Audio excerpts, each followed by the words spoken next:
Now, students, we will discuss the next topic, which is a very important topic of chapter 6, that is need for principles of management. Now, the topic is Taylor's principles of management, which is very important and very frequently common asked question. This is a very frequent and a very commonly asked questions in the ISC class 12.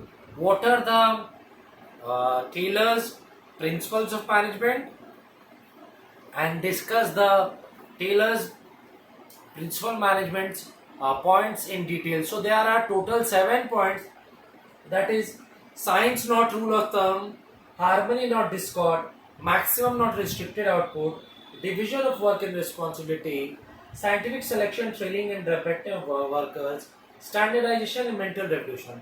So first we'll discuss with the first point, that is science not rule of thumb.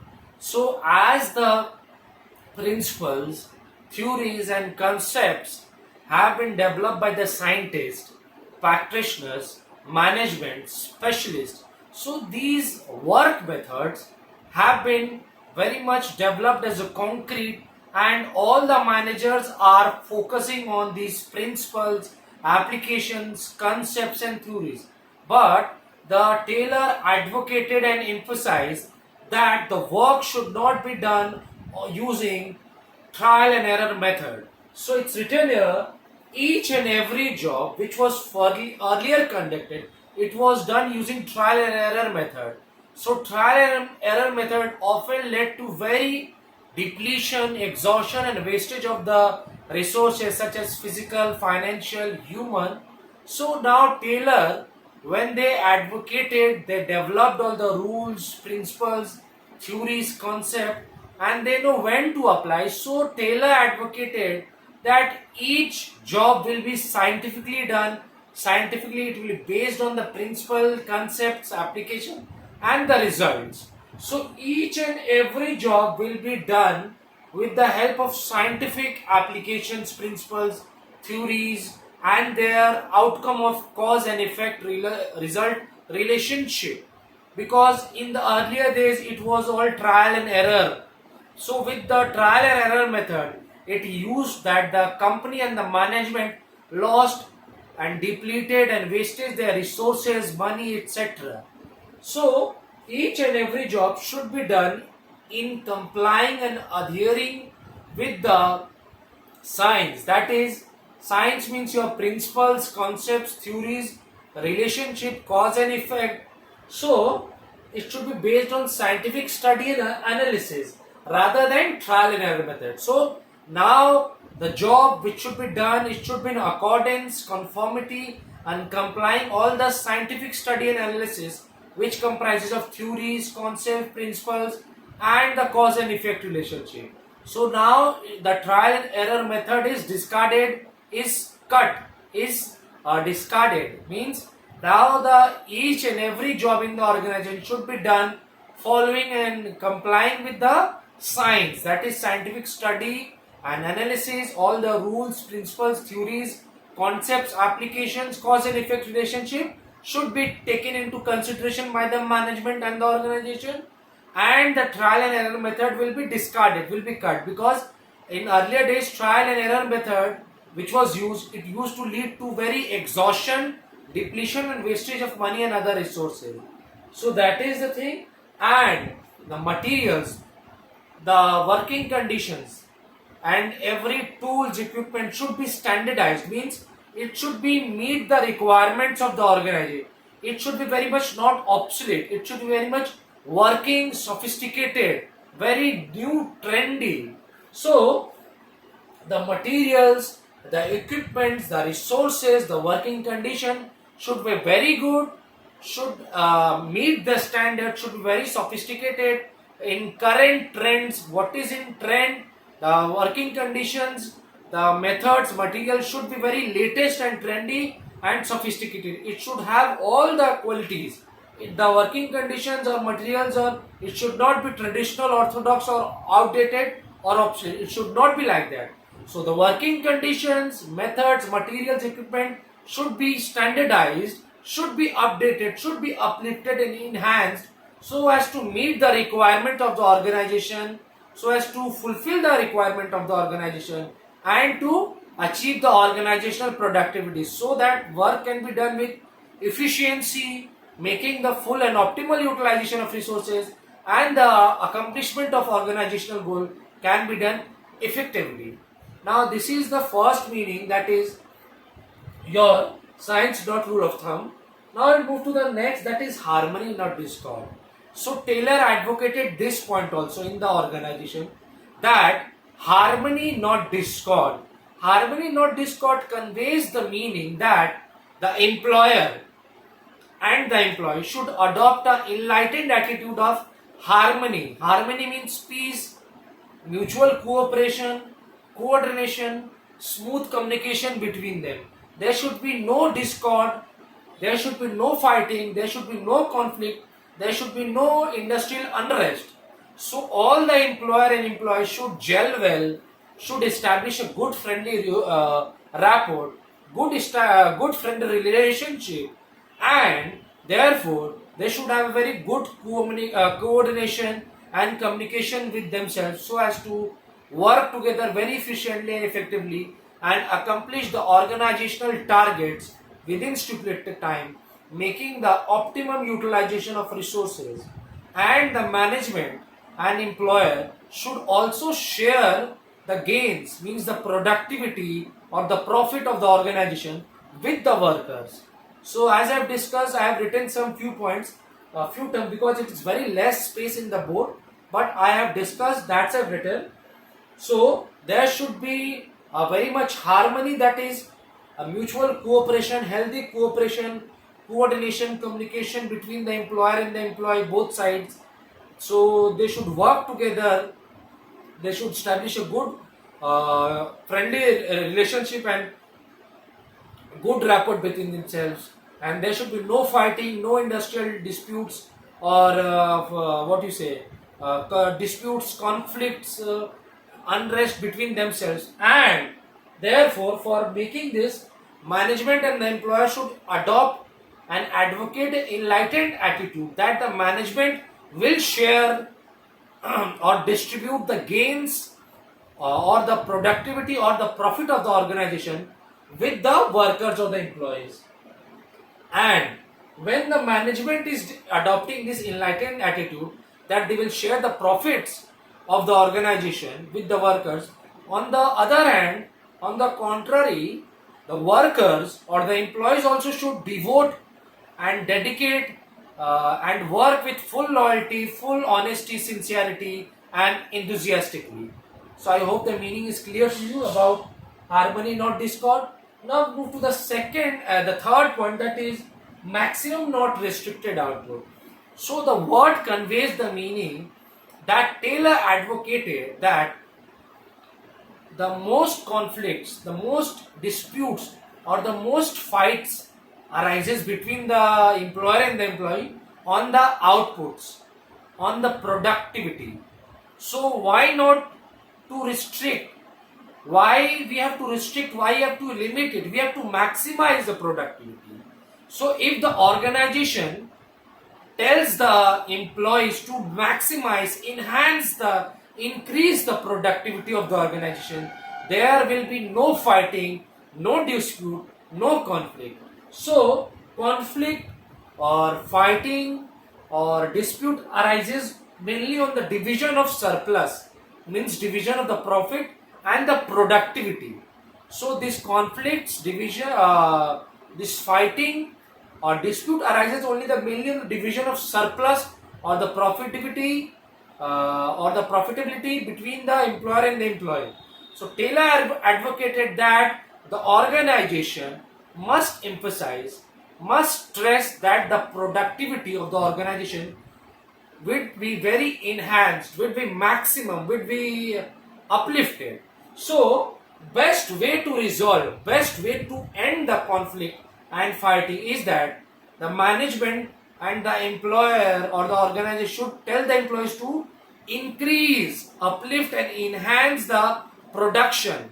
So increase the size of surplus, so that each party means the employer as well as the employee should have a portion of the larger share of the productivity and the profitability of the goals of the organizations. So best way to resolve or end the conflict is to increase the size, means enhance the size of production, increase the size of surplus, so that the division of surplus is also large and each side can have a larger share of profits. So now we move to the next and the fourth point, that is Taylor advocated division of work and responsibility. So the division of work leads to very smooth work conducted, because each individual knows what are its specific work and how they need to conduct. So division of work means that division of work will be done into compact jobs, means each individual knows what are their jobs to be conducted and how they can conduct these jobs in what specific manner. So the proper planning, should be done by the employer, because employer does focus on drafting, prescribing the rules, regulations, and what are the employee's particular task. So the employer should focus on only that thing, that is, they should separate the operational for work from the conduct of the work, so that the employer and the top management structure should they always focus on proper planning, that what are the objectives, what are the procedures, what are the plans, what are the standards, and what are the employees' tasks. So these should be very much drafted, and the employees, because the employer frames, the organization frame and draft the rules, regulations, protocols, guidelines, objectives, goals and targets for each employee and group and department. But the employee on the other hand, employee should focus on their specific task and their specific allocation of tasks and their specific performance. So it's written here, separation of planning should be done from the operational work. So as I have said, the employer should focus on their task. The employer task is to prescribe, draft the rules, regulations, protocols, targets, goals, objectives for each group, department, for organizational and employee. And the employee, so management should focus and concentrate on planning the job of the employees, while workers or employees should focus on performance of their work. So each employee should focus and concentrate on their specific work, their allocation of work, and how they can perform it effectively and efficiently. Now, next is that scientific selection, training, and development of worker.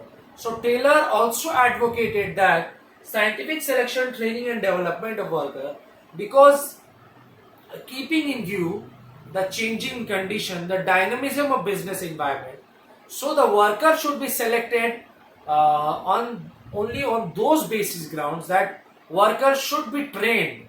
Trained means to update the knowledge, to increase and enhance the knowledge with the use of new sophisticated machines, techniques, technical know-how.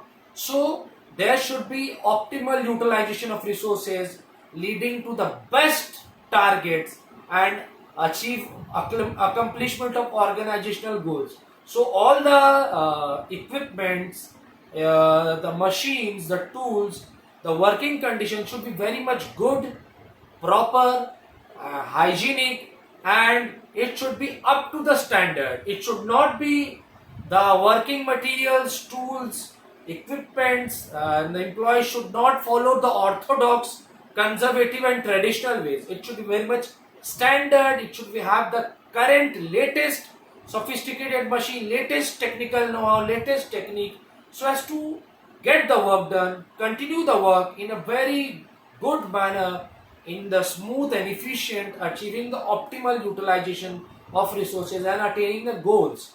So as I have written, workers The employee should be selected keeping in mind, keeping in view that the job requirements. What are the job requirements? And if the job requirements is this and the criteria of the candidate is not matching, so you cannot recruit the employee or select the employee, because it will lead to depletion of resources, exhaustion, wastage. So the Taylor advocated putting the right man at the right job. So keeping in mind, keeping in view the job requirements and the eligibility criteria, both should be matching, and that's why keeping in view the job requirements, such each and every worker, each and every worker should be encouraged to go through training progress. Training means to enhance, update, increase the knowledge, skills of employee for a particular and specific job, and by using the latest and sophisticated machines, technical know-how, etc. And therefore, each and every worker should be placed in the right place, right man for the right job, so that they conduct the job in a very good way, so as to attain the maximum goals with the utilization of or optimal utilization of resources efficiently and effectively. And each and every worker should be encouraged, motivated and inspired, so as to develop and to the full potential level, so as to increase and enhance their abilities to a full maximum level. Now we'll move to the next point, that is standardization. So F.W. Taylor also advocated standardization. As I said, the methods, the tools, equipments, materials, they should not be of orthodox, traditional, old and conservative manner and way. So the methods, training, tools, equipments, resources and the manpower, that is your employee, should be very much standardized, keeping in corroboration, complying and accordance with the requirements of a job. So all these should be standardized so as to meet up with the job parameters and requirements. So the tools, equipments, work methods, materials, resources employed should be standardized with help of the training, development, with the help of sophisticated machines, highly techniques, new techniques which are in current present scenario. So these should be used so as to attain and achieve and accomplish the organizational goal, making optimal utilization of resources and to efficiently and effectively. Now the next point advocated or drafted by F.W. Taylor, that is Frederick Winslow Taylor, that is mental revolution. So Taylor very much insisted and advocated that both the parties at first is employer and the second is employee. So both have a good mental revolution, that both parties should treat each other in a very good, in a very favorable, in a very good and friendly manner. Employees should treat their employees or workers should treat their employer as father figure, and the employer should treat their employees as a partner in the industry. So they should not fight, they should not have any sorts of arguments or conflicts or disputes. So if this arises, they should know how to resolve this conflict, either by increasing the surplus productivity, sharing the gains of the productivity with the worker. So Taylor advocated there should be a basic mental revolution or a mental attitude which should be developed by the both parties, employer and employee. Employees should treat and consider their employer as father figure, while the employer should treat the employees as a partner in the industry. So this is the best way to end the conflicts, disputes and fighting among them. If there is any sorts of disagreement, they should try to resolve this with the increasing the productivity of the organization, by sharing the gains of the productivity with the workers, So we have discussed the Taylor principles of scientific management. All the 7 points should be memorized, should be learned by heart. So first point is science not rule of thumb. Second is harmony not discord. Third is maximum not restricted output. Fourth is division of work and responsibility. Fifth is scientific selection, training and development of workers. Sixth is standardization, and seventh is mental revolution. Now we'll tell about the objectives or advantages to the employer, employees and the society. There are various advantages. We will discuss it few advantages of employer or principal Taylor principal management is that the employer gets to make the optimal utilization of resources, gets the profitability, and also provides goods and services at reasonable price. While employees' advantage is that they having a higher earnings, means higher earnings they are getting, they are acquiring skills through training. So these are, and the society gets a fair quality goods and services at reasonable price. They are having social utility, societal welfare, getting quality goods and services at reasonable price, employment generation. So all these 7 points, that is from science not rule of thumb. From here I have written few words because there is a lack of space, there is very few spaces, so I cannot write all the things related to it. But all of you commerce students of class 12, do watch the video several and numerous times so as to try to catch and grasp the meaning and conceptual clarity of it, and do listen to the audio. If you have any problem regarding spelling or you cannot find out, do text me. And most importantly, all of you, I know all of you have your commerce textbook, so read each and every line in depth, thoroughly, carefully, minutely and attentively. And I hope if no doubts arises, if any sorts of doubt arises, do revert back to me, do text me so I can provide you the required assistance. And I am repeating once again, this is a very important topic. I have written a very important. So learn all the 7 points. So learn all the 7 points, very memorize it and learn by heart. And one more thing, your homework assignment task is to write chapter 4 banking, chapter 5 management, meaning, nature and importance, and chapter 6 this need for principle of management. You should write all the short and long question answers at your copies, respective commerce copies, and complete the writing work of commerce project work, both the topics. Finish it. I can ask for the submission of the project, and do prepare yourself very well because your exams are approaching. So prepare accordingly. And with the conclusion, when the chapter finishes or the syllabus finishes, we will start doing the MCQs practice. I'll take starting test of MCQ. So all of you, your task is to study well, write well, memorize and learn well. And if any sorts of doubt arises, do text me so I can provide you the required assistance.